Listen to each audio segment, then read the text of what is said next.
Bom dia. Ahm, Muito bem, portanto, estão criadas todas as condições para, depois da introdução que a professora Raquel de Deus fez, relativamente ao tema e como é que eu ia dizer, ao objetivo fundamental que nos traz aqui hoje. E depois também de agradecer à professora Raquel de Deus e a toda a sua equipa, portanto ao doutor Ricardo Teixeira e à doutora Carolina, o facto de me terem convidado para vos apresentar algumas preocupações. Algumas delas são efetivamente preocupações que eu repesquei de enfim, algumas intervenções que fui fazendo ao longo enfim, das minhas atividades durante ao meia dúzia de anos e que tive o gosto de partilhar e que tem a ver, resumidamente, precisamente neste título, que é, na verdade, os modelos espaciais quantitativos são ou não são relevantes para o ato de formalizar um plano ou um processo de planeamento. Portanto, são ou não são relevantes? Ou são apenas exercícios académicos, admitindo que são interessantes, exercícios académicos com dimensões invariáveis sobre um determinado território, ora de dominante urbana, ora de dominante não urbana, ora próximo das áreas litorais, ora afastado das áreas litorais. Portanto, é ou não é relevante? Primeira questão. E a segunda questão fundamental é saber se de que é que estamos a falar quando estamos a falar de modelos, não é? Eh, Podemos mesmo dizer que, na minha acessão, um texto é um modelo. Quando escrevemos um texto, seja ele que tenha ele conteúdo científico, tenha ele conteúdo burocrático, quando o fazemos, estamos a construir um modelo. Porquê é que estamos a construir um modelo? Porque estamos a filtrar com palavras, usando frases, estamos a filtrar um determinado tipo de pensamento ou um determinado tipo de condicionante à ação, não é? Escolhendo umas frases e não escolhendo outras, não é? Portanto, nós estamos a fazer escolhas baseadas em critérios, não é? Podem ser imensos esses critérios. O caso mais, vamos chamar, mais típico de o que eu penso que é um modelo em forma de texto é o regulamento de um plano. Portanto, o regulamento tem uma linguagem claramente escolhida, uma linguagem jurídica, e é um modelo porquê? Porque tem por objetivo condicionar intervenções, seja do setor público, seja do setor privado, em determinadas circunstâncias, e tem podemos dizer, parceiros que observam a aplicação do regulamento e, de alguma maneira, até inspecionam e validam as ações que, entretanto, se vão tomando sobre os seus territórios, não é? Que tem consequências políticas às vezes, tem algumas, não com o impacto que era desejável em alguns casos, mas tem algumas consequências políticas, implementar um regulamento ou não implementar, fazer de conta aquilo que não existe. Portanto, o regulamento de um plano é efetivamente um modelo. Tal como é um modelo, uma planta de ordenamento e a planta de zonamento são modelos qualitativos, na verdade. Portanto, uma planta de ordenamento resulta de cruzamento de variáveis de uma forma, vamos-lhe chamar, analítica, com grande conhecimento empírico dos técnicos, da equipa técnica que está a elaborar o plano, que deve ser pluridisciplinar, com certeza, mas não é muito mais que a reposição de um futuro desejado por uma equipa pluridisciplinar com uns lápis de cor e uma borracha, não é? E, portanto, de que resultam unidades operativas, de que resultam vontades de, digamos assim, ou manter ou alterar determinado território em função de uma determinada visão analítica. Raramente, o que eu saiba, mas temos uns minutos finais para discutir esta afirmação que vou fazer de seguir. Eu não conheço, pelo menos eu não conheço em Portugal, a assimilação da quantificação na altura de formalização do plano, de elaboração do plano, melhor dizendo, no momento de elaboração do plano. E quando ela é, vamos-lhe chamar, internalizada, essa visão quantitativa, ela é muito elementar, quer dizer, ela reduz ao ABC da assimilação quantitativa dentro dos planos. Estou-me a lembrar, por exemplo, de em operações em sistemas de informação geográfica simples, não é? Ou em overlay pesado, por exemplo, quando muito, mas é raro efetivamente ver. Portanto, o que quer dizer que estes pressupostos essencialmente qualitativos resultam, vamos chamar, de uma mais da cognição humana, não é? Do arquiteto, do engenheiro civil, do sociólogo, do geógrafo e do engenheiro florestal, do engenheiro agrícola e de tantas outras especialidades que concorrem para a formalização do plano. Cada um traz uma determinada visão, uma determinada bagagem especializada que se vai cruzar através dos seus contributos numa planta de ordenamento. O que há de, não é contrário a isto, mas vamos-lhe chamar, é a produção de um modelo alternativo com base quantitativa. Portanto, quer dizer que os sistemas que qualquer território não é? Abertos, são sistemas abertos, não são sistemas fechados. Raramente encontramos sistemas fechados, por exemplo, as ilhas, não é? São sistemas mais fechados que uma parcela do território continental, é verdade, mas nem por isso são sistemas completamente fechados. Mas voltando à questão, eu acho que os modelos quantitativos podem ser reveladores de coisas que os modelos qualitativos, de que há pouco estava a falar, não são. Não é? Designadamente a auto-organização dos sistemas, não é? Portanto, nós podemos falar muito, por exemplo, áreas urbanas de génese ilegal. Para mim é talvez o exemplo mais acabado de, como é que eu ia dizer, de auto-organização de sistema, não é? Evidentemente com escalas e com tempos muito variáveis, não é? Com ritmos e com dimensões também muito variáveis no tempo, mas não deixam de ser, de facto, manifestações que revelam uma auto-organização de sistema complexo. E há, evidentemente, outras coisas, não é? Portanto, que não vamos agora aqui discutir neste momento. Portanto, os modelos quantitativos olham para o território como um sistema com fronteiras muito rígidas, não é? Portanto, quer dizer, é um sistema, na verdade, mas é um sistema que tem que ser modelizável, quer dizer, tem que se retirar do todo as partes que são essenciais ao seu funcionamento, a que nós normalmente chamamos de dimensões e depois que são compostas por conjuntos de variáveis que descrevem esse sistema. Aliás, é precisamente sobre isso que vamos falar, que vamos trabalhar no momento do preenchimento do inquérito. Uh, Podemos colocar a questão de modelos quantitativos versus modelos quantitativos? Podemos, mas não faz grande sentido. Eu acho que não são os modelos quantitativos contra os modelos qualitativos, eu acho que são uns a favor dos outros, não é? Quer dizer, ter o resultado territorial da aplicação do modelo quantitativo introduz mais uma camada de informação que é resultado vamos lhe chamar, de maior neutralidade, não é?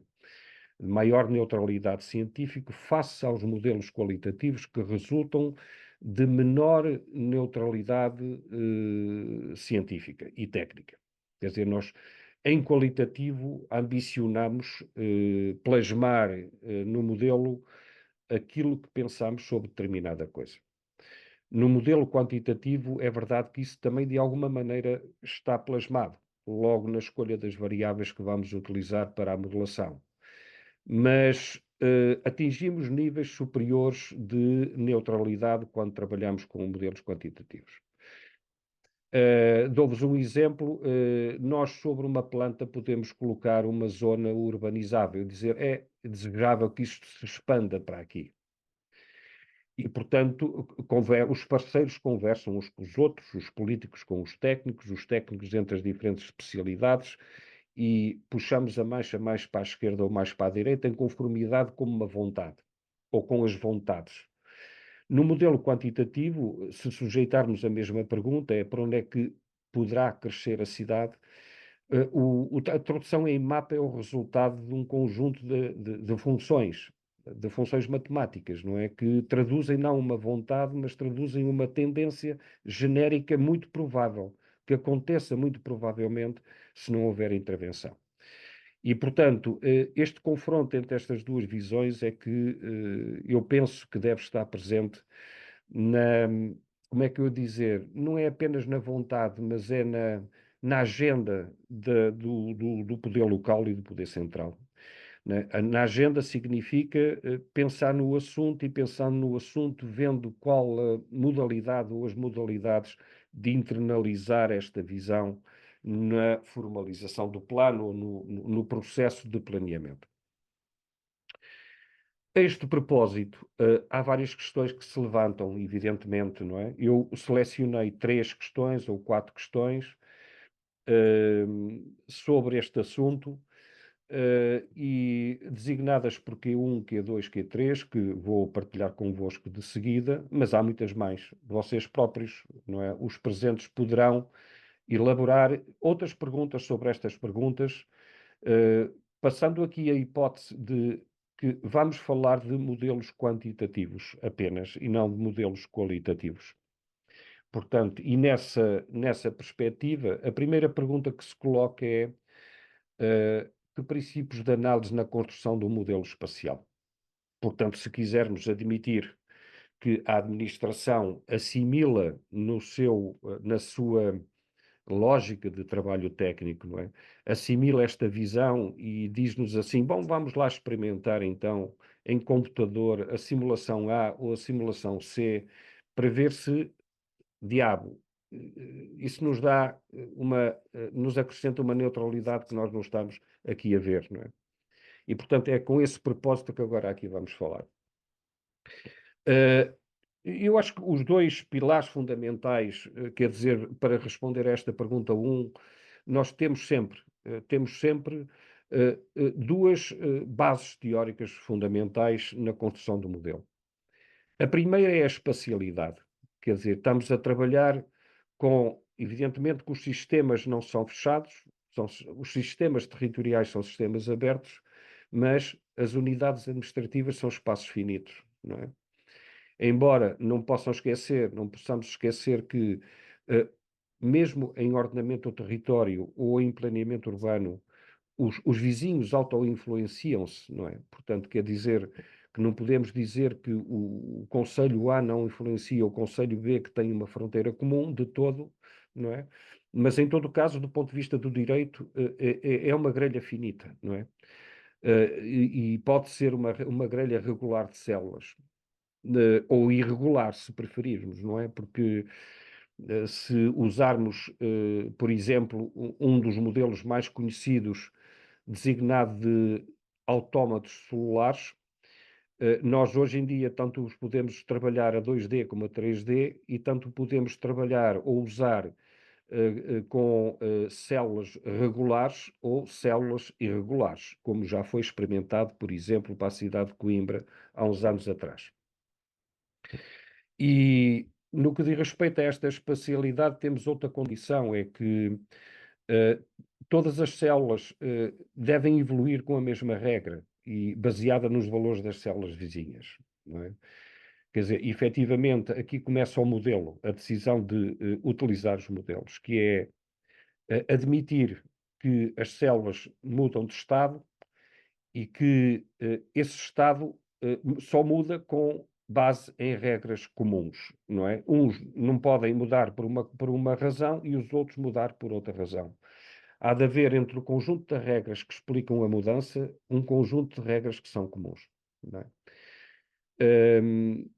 Depois, a outra coisa fundamental, no que diz respeito ainda a este princípio da espacialidade, são os valores dos nossos vizinhos, não é? Inevitavelmente. É claro que isto aqui conduz-nos a um palavrão em modelação espacial que se chama autocorrelação espacial, não é? Mas é verdade que ela existe e está, como é que eu hei de dizer, está muito baseada na lei de Tobler, não é?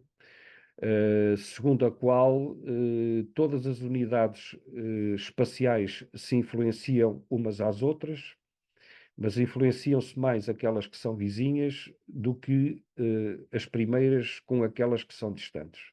Resumidamente é o que a lei de Tobler diz, não é? E efetivamente isto parece ser verdade para muitos fenómenos e factos geográficos, em relação aos quais nós não podemos esquecer que eles têm, de facto, essa espacialidade. E por outro lado, tem também uma temporalidade, não é? Quer dizer, há tempos de grelhas finitas, ou regulares ou irregulares, mas há uma temporalidade que muitas das vezes explica grande parte do processo que observamos, ou dos processos que observamos. O que quer dizer que reduzindo um território, ou uma cidade, ou uma célula, ou um conjunto de células regulares, para cada célula nós temos que definir uma função de tempo t, que lhe podemos chamar t. O que é essa função de tempo t? É uma função que descreve o seu estado num determinado período de tempo inicial e que pretende continuar a descrevê-lo até ao tn, portanto, até ao tempo final do processo. Não é? Muitas das vezes o que essas funções fazem não é mais do que, vamos-lhe chamar, recapitular os ritmos da mudança que observamos nos territórios. Não é? Matematicamente, a temporalidade é descrita, enfim, é descrita por muitas funções, mas aquela que mais usada é, para efeitos de modelação espacial, são as cadeias de Markov, não é? Precisamente porque as cadeias de Markov incorporam essa temporalidade e esses ritmos diferentes que existem num determinado intervalo de tempo entre o momento inicial t e o momento final tn. Portanto, penso que estas duas coisas devem estar em jogo quando falamos em princípios de análise da construção do modelo espacial e, designadamente, evidentemente, com a informação geográfica, com os dados geográficos com os quais vamos trabalhar. A questão 2 é uma questão muito importante. É que lógica na construção dos modelos espaciais? É o momento da lógica. Nós temos, como sabem, dois grandes grupos, não é? No que diz respeito à lógica. A binária, que estamos habituados, é a lógica do sim, não, é a lógica do 0, 1, é a lógica que admite apenas a cada instante um estado e que tem muita dificuldade em tratar como é que se diz, as variações espaciais, eh, casuísticas, de eventos muito rápidos, não é? É a lógica do floresta, não floresta, é a lógica do urbano, não urbano, e por aí adiante, não é?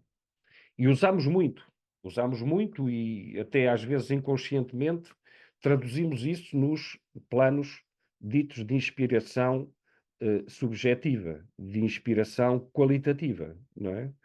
Aqui é urbanizável, aqui é densificável, ali não é densificável.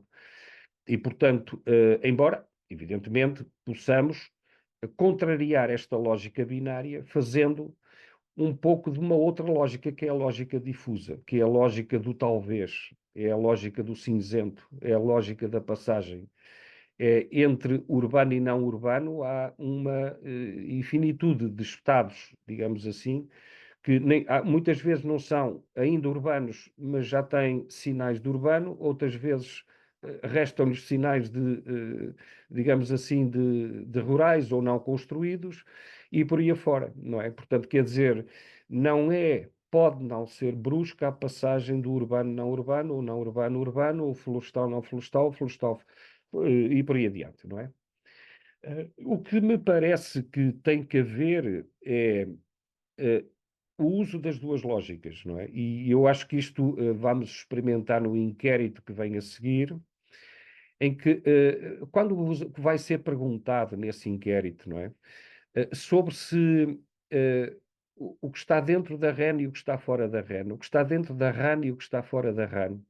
Ora, o que é mais, digamos, o que é que se pode fazer? Vamos supor esta hipótese. Podemos construir dentro da RAN? Não. Então é zero. Admitimos que podemos fazer alguma coisa dentro da, ou melhor, fora da RAN? Uh, Podemos. Então é um, não sabemos. Pode ser 0,7, pode ser um intervalo de valor entre 0,4 e 0,6. É aí que começa a dificuldade. Portanto, a lógica binária é muito mais cómoda. Ou é zero, ou é um. Ou é sim, ou é não. A lógica difusa é mais incómoda, obriga-nos a pensar mais. E é aqui que é interessante responder ao seguinte: é que os stakeholders, ou os atores, ou os interessados sobre o ordenamento do território, ou os responsáveis pela formalização do plano, vão ter que decidir, em matéria quantitativa, qual é o peso, no final de contas, numérico, que vão atribuir a uma determinada variável. O mesmo é dizer, no meu entendimento, qual é a função de valor que estão a atribuir àquela variável. E, portanto, aqui é que é aquilo que nós vamos chamar nesta Q2 uma lógica de construção dos modelos espaciais. Porque não é a mesma coisa, não é a mesma coisa dar 0 ou 1 ou 0,5. Portanto, numericamente falando, os resultados são diferentes. Não muito diferentes, mas são diferentes. De toda a maneira, no preenchimento deste inquérito, terão que contar, ou teremos que contar com esta, vamos-lhe chamar, esta zona de incerteza, não é? Em que não sabemos muito bem que valor atribuir, e às vezes é o acaso que decide. Entre 4 e 5, vou dar 5, vou usar 0,5. Mas o melhor é quando temos essa, como é que eu dizer, quando temos essa desconfiança, que não sabemos muito bem que valor atribuir, o melhor é arranjar as nossas razões em função do espaço geográfico que tem características próprias e que logo no princípio escolhemos. Ora, o que eu estou a querer dizer, em síntese, é o seguinte, que a lógica da escolha de coisas, quando falamos em modelos quantitativos, designadamente em pesos, é muito dependente das características do lugar que estamos a trabalhar. No caso concreto, do concelho ou da localidade que faz fronteira com o mar, não é? Sei lá, Portimão, Caminha, Viana do Castelo e por aí adiante, não é? Portanto, todos os concelhos que vão ver que podem escolher, evidentemente. Depois, a questão número 3 é a questão dos pesos, e portanto aqui é que se decide o valor. Eu não sei, costumo dar este exemplo sempre. Imaginemos, por absurdo, que estamos num concelho que tem um hospital. Não vou aqui estar a preocupar-me com, vamos lhe chamar, a hierarquia dos equipamentos de saúde em Portugal. Vou admitir que é um hospital. E que esse hospital tem zero na sua abertura, tem a clínica geral, tem a oftalmologia, tem essa coisa toda, e no princípio não tem pediatria, tem zero pediatras. Uh, e no momento T mais 5, se quiserem o 5 é o número de anos, T mais 5 passa de 0 pediatras para 2 pediatras. E em T mais 10 passa de 5 pediatras para 7 pediatras. Qual é o valor que nós damos à primeira passagem? Ou melhor, qual é a passagem a que damos mais valor? À primeira, de 0 para 5, ou à segunda, de 5 para 7? Acho que estamos de acordo que a primeira passagem é muito mais importante. É que passamos de não ter nenhum pediatra para 5 pediatras, que, embora podendo ser pouco ainda, não é? É mais importante essa passagem de 0 para 5 do que a passagem seguinte de 5 para 7. Isto, evidentemente, é um raciocínio de função linear. Muitas das vezes não é bem assim. E, portanto, temos que ajustar este raciocínio a uma realidade local, evidentemente, que nos aparece aos nossos olhos. Seja como for, nós temos, em termos de modelação espacial, no meu entendimento, que fazer escolhas de duas escalas, não é? Aquilo que eu aqui chamo como determinantes espaciais macro, quer dizer, são de influência global, e determinantes espaciais micro, que são de influência local. Houve uma época que estive atento e acompanhei com muito gosto a elaboração de um plano diretor municipal, na área metropolitana de Lisboa, eh, e, nas épocas de eleições autárquicas, fazia-se muito apelo ao que os presidentes tinham feito durante o seu mandato, e houve uma altura que os presidentes recorriam muito a mostrar os seus feitos, que não eram feitos seus, eram feitos de natureza metropolitana e até decisões da governação central, não é? Dou-vos um exemplo: uma autoestrada ou uma circular tem um efeito local muito grande, sem dúvida absolutamente nenhuma, mas o motor, quer dizer, o agente que conduziu a sua construção, é um agente macro, não é um agente micro, não é? E, portanto, não, penso que poder-se-á fazer uso, mas não sei se o uso é muito devido, de mostrar uma autoestrada como um feito local, quando a autoestrada é um feito que tem uma outra escala, portanto, tem uma influência global.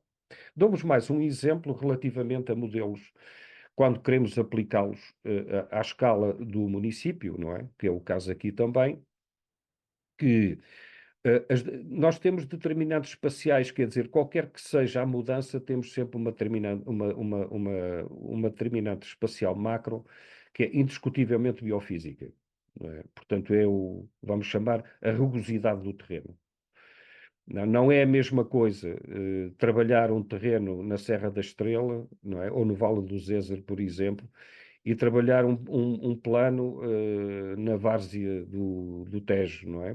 Em Salvaterra de Magos, ou trabalhar um plano em Paredes de Coura ou em Caminha. Não é de toda a mesma coisa. Quer dizer, as determinantes espaciais macro em Paredes de Coura serão as do relevo, indiscutivelmente. Portanto, serão os declives.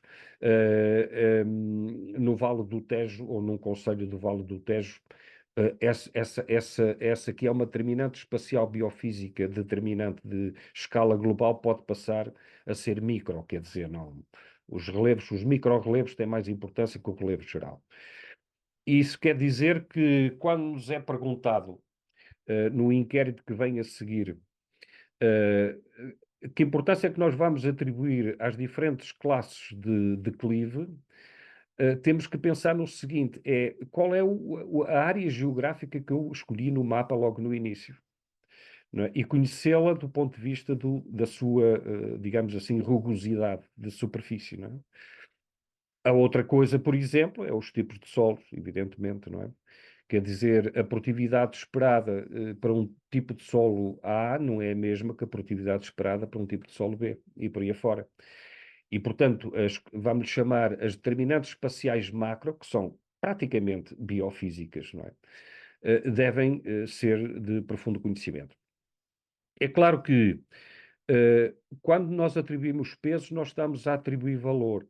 Quer dizer, é um valor numa determinada escala, condicionada a 0 e 1, como é o caso aqui, mas há muitas escalas, há muitas variadas, muitas maneiras, digamos assim, de atribuir valor, inclusivamente calculando uma função de valor, mas o que é certo é que estão reunidos esta manhã peritos. Vamos admitir que cada um de nós é um perito e cada um de nós é um agente, e que esse agente tem no seu cérebro uma área geográfica como uma superfície probabilística. Vamos fazer esse exercício. O inquérito não é mais do que atribuir funções de valor a uma área geográfica que escolhemos no início e em relação à qual nós vamos, digamos assim, aceitar uma escala dentro da qual temos que escolher um valor. Ora, quando escolhemos esse valor, estamos a dizer, provavelmente, vou fazer depender o meu modelo desta superfície probabilística. Nas notas finais, hum, é claro que nós podemos dizer, e basta fazermos este exercício com um motor de busca na internet, não é? Mas que modelos espaciais há que já foram usados e testados noutros países? Olha, deu-vos um exemplo. Dois países que trabalham muito com modelos espaciais a diferentes escalas, escalas locais, escalas regionais. A Holanda é um deles. A Holanda e os Estados Unidos da América, não é? Portanto, a Holanda fez muito trabalho baseado em autómatos celulares para estimar o crescimento das suas cidades e os Estados Unidos da América fizeram a mesma coisa. E experimentaram a diferentes escalas, em diferentes ambientes geográficos e socioculturais no mundo inteiro. Estou a referir-me ao modelo Sleuth, não é? O Sleuth nasce na América, mas é aplicado a cidades do mundo inteiro. Há estudantes de doutoramento, ou houve estudantes de doutoramento a aplicar isso ao mundo inteiro. Um, portanto, a ideia da replicabilidade dos modelos ou da usabilidade da modelação espacial por autómatos solares nas escalas locais é por demais evidente. Quer dizer, sim, se a pergunta for, é possível aplicar ao nosso município um modelo de autómatos? A resposta é sim. E em Portugal há, digamos assim, testes feitos muito sérios sobre aplicando modelos de autómatos. A doutora Raquel não me levará a mal se eu, digamos aí, citar o seu trabalho de doutoramento, não é? Que é um exemplo acabado da maneira como, usando um tempo, uma temporalidade longa, começou em 1947, e foi até, bom, agora penso que a Raquel já atualizou os dados, irá até já muito recentemente, mas na altura ia até 2018, com uma simulação para 2025, não tenho a certeza do que estou a dizer, e portanto, fê-lo aonde? Um Conselho de Portimão, portanto, uma aplicação ao Conselho de Portimão, que deu resultados, digamos assim, absolutamente extraordinários, não é? Como, por exemplo, uma coisa que se sabia a priori, mas que se foi, digamos assim, numericamente testado, não é? É que a grande parte da mudança se deu fora dos perímetros estabelecidos pelos planos formais, pelos instrumentos de gestão territorial, não é? Enfim, quando os houve, não é? Portanto, a partir de 1982, antes disso havia outras coisas, enfim, havia outras formas de transformar o território. Portanto, sim, é possível usar estes modelos, ou é possível usar modelos baseados em agentes, por exemplo, a escalas municipais com sucesso muito, muito interessante e que vale a pena ter em consideração que é bom que se confrontem esses modelos, digamos assim, numéricos de natureza quantitativa, que se confrontem, estava eu a dizer, com modelos de natureza qualitativa. Acho que essa dimensão, na administração portuguesa, na administração local portuguesa, acho que faz falta e é uma pena que não se prossiga rapidamente para esse confronto. Portanto, na elaboração dos planos, parece que estamos em condições de dizer que é possível internalizar os modelos no processo de elaboração, promovendo esse confronto qualitativo-quantitativo, pode ser muito interessante. E é também, com alguma segurança, dizer que a discussão de políticas locais pode basear-se na simulação de mudança. Tanto mais que hoje estamos com grandes preocupações, não é? Globais e locais, que é a questão das alterações climáticas, não é? Estamos quase certos, se isso continuar assim, vamos ter que relocalizar atividades, como de resto as reflexões da professora Raquel de Deus já fez, enfim, até em forma de proposta de projeto, relocalizar funções e atividades face às alterações do nível médio das águas do mar, não é? Que estão a acontecer. Portanto, não é uma invenção. E, portanto, os modelos quantitativos vão fortalecer, digamos assim, essas previsões, fazendo simulações de mudança que a mim me parecem absolutamente necessárias e absolutamente urgentes. Portanto, como nota final, para não ultrapassar o meu tempo, eu pedi ao Ricardo o meu tempo, que eu estou. Ah, não, mas eu tenho aqui os meus óculos, também consigo ver o. 5 minutos. Tenho 5 minutos e uns segundos. Estava eu a dizer que nós temos hoje condições para dizer que precisamos muito dos especialistas, dos peritos, para fazer valorização das variáveis. O que é que eu quero dizer por último com isto é os modelos são determinados pelas variáveis que lá colocarmos e pelo valor que lhe atribuímos. Há pouco falei do relevo, posso falar da densidade de nós da rede viária, por exemplo, e hierarquizada. A densidade de nós é determinante, existentes e estimados, por exemplo, é determinante para um determinado conjunto de processos. Não vou agora dizer se é urbano, se não é urbano, pouco importa, não é? Assim como coisas, acontecimentos de, vamos chamar, de origem macro, não é? Que a valorização de recursos pode ser determinante também para a valorização das variáveis que queremos incorporar no modelo. A última coisa que não podia deixar de dizer, né, até pareceria mal se não falasse nisso, é que nós vamos ter seguramente nisto vamos ter que acompanhar um determinado destino, que é o destino da inteligência artificial. Ora, o que é que, do meu ponto de vista, a inteligência artificial traz nisto? Ah, muito pouco, na verdade. Trabalha com muitos mais dados, raciocina muito mais depressa e automatiza processos. Portanto, quer dizer, um autómata aprende. Portanto, um autómata é uma forma de inteligência artificial. Não é? Um autómata solar aprende. Temos é que o pôr a aprender. Em vez de colocarmos como variáveis de entrada de um território 7 variáveis, ou 6, ou 4, ou 5, não é? Podemos entrar com 40, 50, 60 ou 500 variáveis. E cada uma delas é, digamos assim, uma camada de dados que vai, como é que eu ia dizer, vai ensinar mais a uma determinada rede neuronal, por exemplo. Uma rede neuronal não é mais, que é usada desde os anos 70, não é verdade? Ou dos anos 80, não é mais do que uma forma de inteligência, não é?